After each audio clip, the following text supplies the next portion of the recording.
Agora, no Jornal da Manhã, entrevista.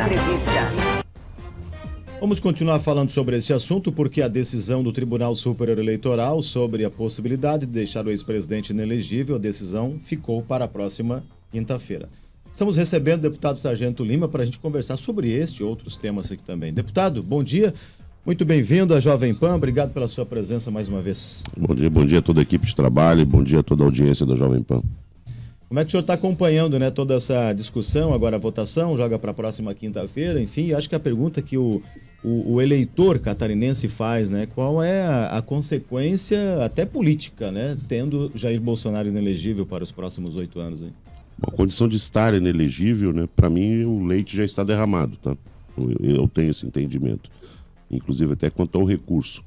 Se ele for recorrer ao Supremo, ele vai para uma corte onde dos 7 ministros, 5 foram indicados pelo próprio PT, né? Então, hoje a gente está diante de uma situação que para mim é irreversível. Como impacta isso no estado de Santa Catarina é a mesma forma que vai impactar em todo o território nacional, né? Existe sim uma transferência de capital eleitoral para aquele que o presidente Bolsonaro colocar a mão na cabeça e abençoar. Existe essa força muito grande, né? Porém, fere dos dois lados a pessoa que for agraciada, porque você acaba pendurando um alvo nas costas dela e um alvo no entorno dessa pessoa, né? Hoje não é perseguido só o CPF, é perseguido o CNPJ, é perseguido o ideário, a questão ideológica é perseguida. Então, é uma forma muito dura de se lidar com o que está acontecendo no Brasil hoje, temerosa, né? Mas ele sim tem a capacidade de transferir para qualquer pessoa ali o capital eleitoral dele, que ele tem, né? E não porque criar uma condição de mártir, mas por criar uma condição de sobrevivência do próprio eleitor mesmo, né? Enquanto eleitor de direita. Então ele passa sim essa segurança para a gente. Deputado, ainda na questão nacional, né? Como é que o senhor está enxergando, como é que o senhor está vendo o PL organizado na oposição nacional? Muito bem organizado. Eu tive anteontem, eu estive reunido com o general Braga Neto, que foi o vice na chapa Braga Neto e Bolsonaro. Ele está sendo organizado em todo o país. Já era um partido que vinha tomando corpo, porém não estava preparado para ficar do tamanho que está hoje o Partido Liberal. E agora não, nós estamos dando para ele uma roupagem de partido grande, né? E hoje a gente está fechando muitas portas, tá? É diferente de outros partidos que estão tentando trazer pessoas para dentro. Hoje não é diferente pelo que foi dito ali no resto do Brasil pelo presidente Braga Neto, né? Mas em Santa Catarina a gente já consegue enxergar isso. Hoje a gente já não está aceitando qualquer nome no PL e a procura é muito grande. O senhor é pré-candidato à Prefeitura de Joinville pelo PL. E o senhor comentou agora há pouco, né, sobre a possibilidade, sobre essa questão do ex-presidente Jair Bolsonaro abençoar candidato A, candidato B, enfim. O senhor acredita que Jair Bolsonaro possa estar na sua campanha aqui na eleição municipal? Tenho plena certeza disso. Tenho plena certeza. Foi assunto comentado justamente nessa reunião, onde a gente estava tratando agora das eleições municipais, né? Talvez o interesse em vereança seja maior ainda do que o interesse em prefeitura, né? Se você for olhar o partido de cima para baixo, né? E eu acredito que ele vai estar presente não só em Joinville, mas como nas principais 5 cidades do estado, as maiores cidades do estado. Tem previsão dele vir a Joinville? A partir do segundo semestre ali, a gente vai começar a desenhar o calendário, e foi isso que ficou combinado na reunião, passando de forma bem clara para vocês, né? Esse calendário não depende somente de agora nós vamos colocar data no papel. Tem vários desenrolares. Esse próprio julgamento é um que pode ter que ser pauta também para na hora de construir o calendário, né? Construir o calendário do PL Mulher, que vem tomando muita força nas mãos ali da ex-primeira-dama Michele Bolsonaro, né? Então a gente vai ver como que vai ficar como que vai ficar as coisas depois da mudança agora que a gente está por ver aqui no país, aqui, que eu acredito que o resultado desse julgamento do presidente Bolsonaro ele vai mexer com muita coisa, né? Apesar de que eu dar como líquido certo ali o resultado, tem o dó do advogado dele, imagine, né? E o cara escrevendo ali a defesa e pensando, seja lá o que eu escrever, não vai valer de nada, né, cara? Então, a gente está vendo um momento muito duro, né? Ataca as instituições, ataca a CPF, ataca a CNPJ, né? A própria Jovem Pan, né? Então, hoje nós não estamos mais dono das garantias que o direito nos assiste. Deputado, agora mudando um pouquinho de assunto, né? Qual é a visão do senhor nesse debate da universidade gratuita? O senhor defende o projeto original? Vai propor alguma emenda? Bom, o projeto original ele é muito claro, tá? Quem diz que ele é complexo ali está mentindo, tá? Até porque você tem uma assessoria jurídica dentro do teu gabinete para te ajudar a explicar aquilo que você não entende. A proposta original dele vem com 20%. Ou seja, o dobro dos 10% que já eram enviados, que já era pago para as faculdades particulares. Agora existe um movimento dentro da casa, para mim que trata-se de puro lobby, não existe outra justificativa para isso. É movimento de lobby mesmo, é transformar o gabinete do deputado num escritório de advocacia que advoga para um certo setor. Por quê? No ano passado, eles devolveram 8,33 milhões, 8 milhões e 33 mil. Se devolveu o dinheiro ano passado, e detalhe, devolveu porque você não é porque você não conseguiu divulgar ou porque não houve procura. É porque realmente é um mercado que você consegue fazer uma análise quantitativa de uma progressão geográfica e aritmética. Olha, na minha região não vai ter mais de 100 pessoas ano que vem. A minha cidade tem 50 mil habitantes, ela não vai passar para 100 mil habitantes em um ano, né? Então, você consegue mensurar isso. Eles não conseguem provar que vai haver a necessidade de se dobrar o investimento de 10 para 20. E havendo a possibilidade de receber 25% até 30%. Né? Então, dessas 160 emendas que foram apresentadas no projeto, uma delas, somente uma, é minha. Porque aí, para encontrar a decisão do governo, em vez de ser 20%, ser 10%. Porque quando era 10%, já devolveram 8 milhões. Aí eu falo assim, olha, mas esse dinheiro ele pode ser devolvido para o governo do estado no final do ano. Só que ele só é devolvido no final do ano. Se você é o dono do dinheiro e não pode trabalhar com ele. O certo seria falar assim, olha, paga-se 10% e se houver demanda, se você conseguir me aparecer uma análise grafológica aí do aumento vegetativo do número de alunos para 2024, a gente aumenta, deixa essa porta aberta. E detalhe, como eu disse, é muito simples de entender isso, pelo menos para mim. Outra é a questão que eles discutem em relação à renda global da família, ficou muito claro, né? Somente o curso de medicina são 20 salários mínimos, todos os demais cursos são 10 salários mínimos, que é o teto, e detalhe, é renda global, tá? O que para mim já é um teto muito, muito baixo, poderia ser um teto mais robusto, que a gente ia conseguir colocar mais gente dentro desse bojo, né? E as outras questões ali, em relação às outras emendas, é impossível falar de 160 emendas, né? Mas essas duas questões para mim estão muito claras e é o projeto mais audacioso até então apresentado por um governador de um estado aqui e que a médio e longo prazo vai colocar Santa Catarina numa situação muito privilegiada diante dos outros estados da federação. Deputado, apesar de ser audacioso, né, como o senhor bem explicou, o tempo está passando, né? A gente está quase no mês de julho, o governador não consegue colocar isso na prática ainda. A gente até acompanhou a PEC, né, do Programa Universidade Gratuita, foi admitida por unanimidade na LESC, mas agora acaba voltando para as comissões para análise de mérito, né? Isso não trava um pouco mais ainda essa corrida contra o tempo para o governador? Como eu disse, eu consigo enxergar a ação de lobistas dentro da Assembleia. Se ninguém está vendo isso, a gente não pode tampar o sol com a peneira, né?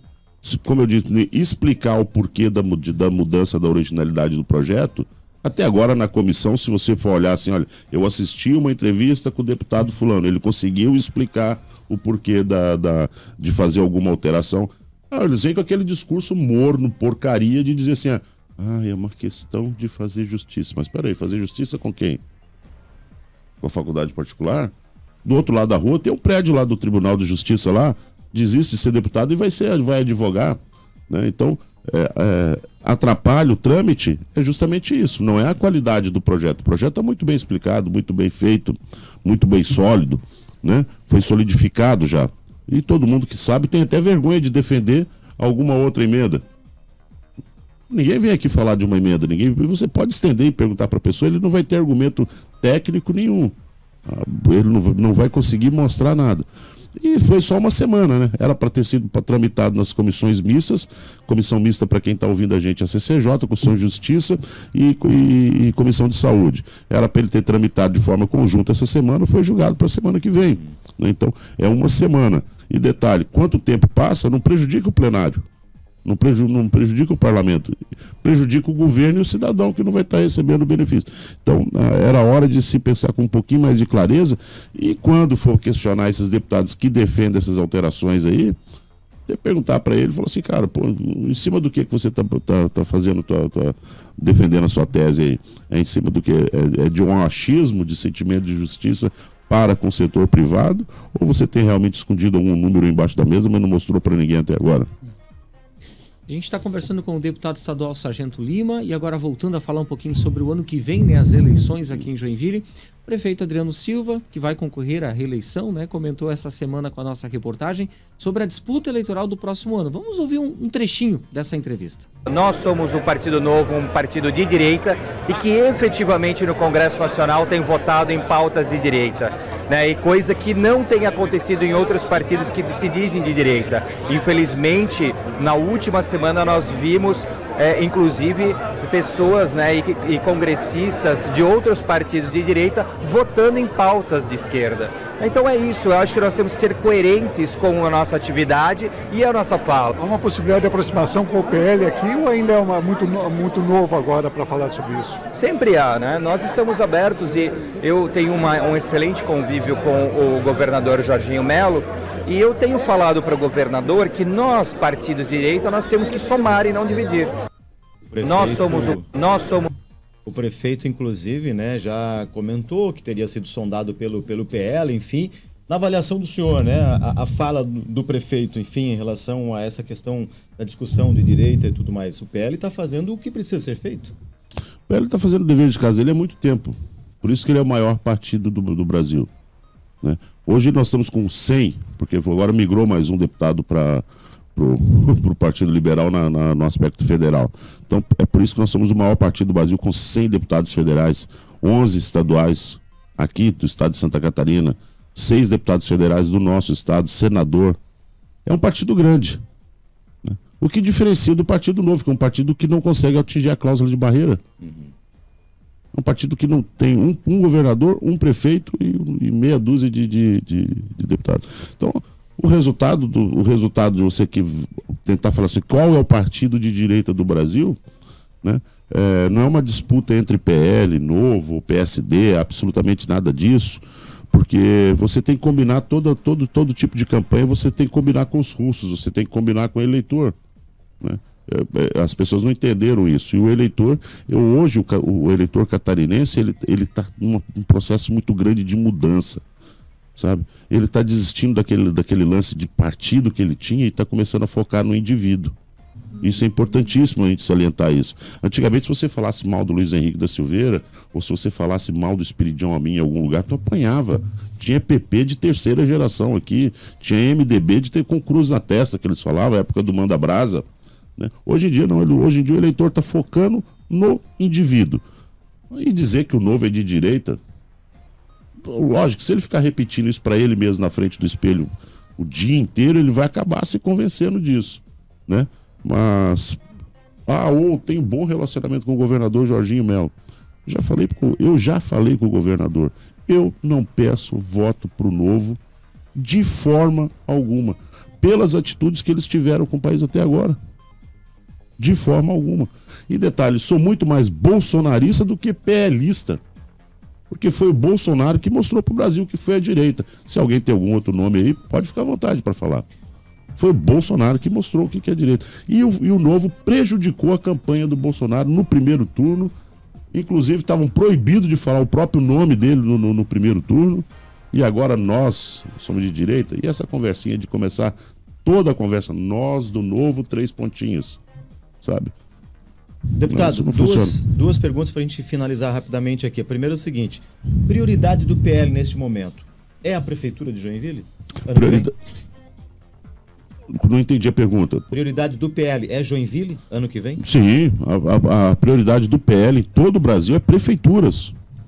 Nós estamos trabalhando isso. Essa semana eu consegui já virar aí, resguardando o nome das pessoas, já virei 3 prefeituras para o Jorginho aqui no estado. Daqui da região. Região Norte. Região Norte. Nós estamos esperando a data para poder assinar a ficha. Vereança. A gente tá de olho nessa fatia que nos faltou em 2020. Né? Eu vou dizer, tem o PL e tem uma área ideológica ali dentro que é muito forte. Nós, a área ideológica e o partido como partido político, também já conseguiu enxergar que o nosso erro foi 2020.